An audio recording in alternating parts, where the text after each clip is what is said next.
Hey guys, Matt Marzillo here. In this video, we're going to be going over mixed cell referencing. So in the previous video, we went over absolute and relative cell referencing.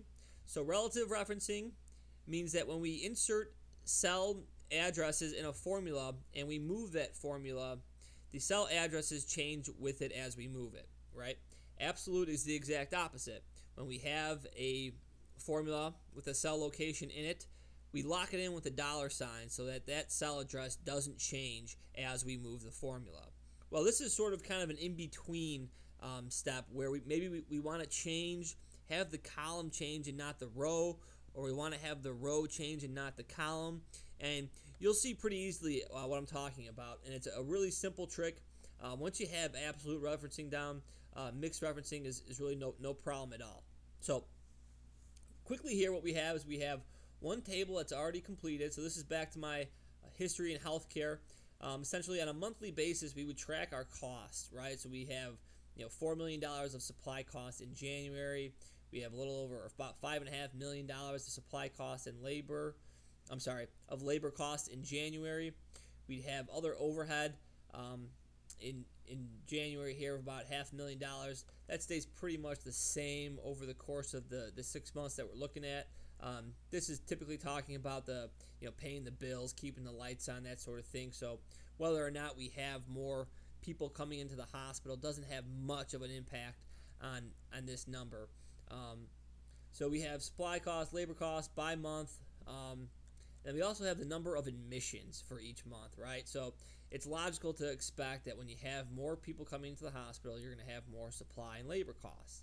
So what we want to do is we want to create a metric that essentially divides each of these numbers, each of these cost numbers, by the admissions, so we have a better way to compare month to month how we're doing with our costs, right? So that's what this table down here at the bottom is going to do for us.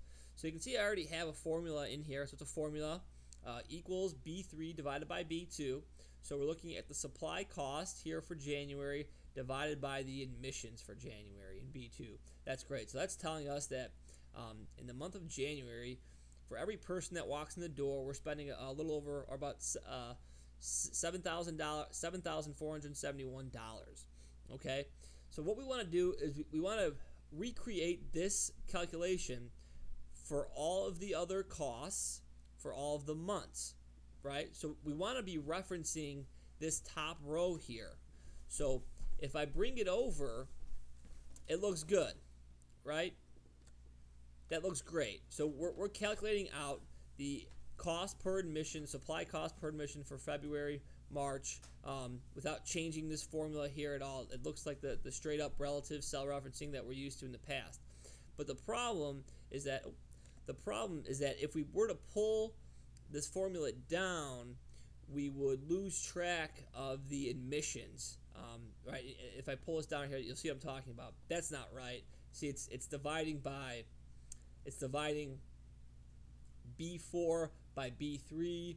We really want it to lock onto B2. So the way that we do that is as simple as just putting $sign in front of the 2, right? So we want the column to change, right? So we want, when we pull the January over to February, we want to point to C, but we don't want, when we pull it down, when we pull the formula down, we don't want it to come off of the second row there.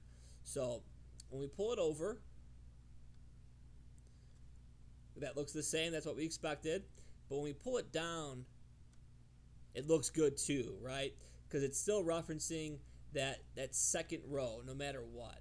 So you can see here that as we go left to right, it changes from B to C to D to E, so on and so forth. But as we go up or down, that 2 is locked in, and that's what we want. So we can kind of really get a good snapshot of what our costs per admission are, so we can kind of better, look for some indicators and better dig in to see what happened, right? Looks like in March, our supply cost per admission was pretty high. We should maybe go talk to somebody and figure it out. Maybe we made some sort of bulk purchase that's driving up our number.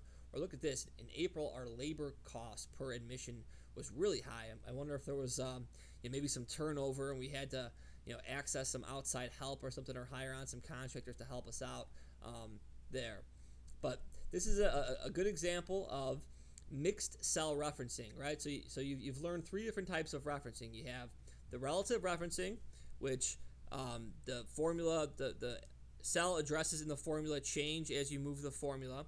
You have absolute referencing, where the cell address in the formula stays locked in.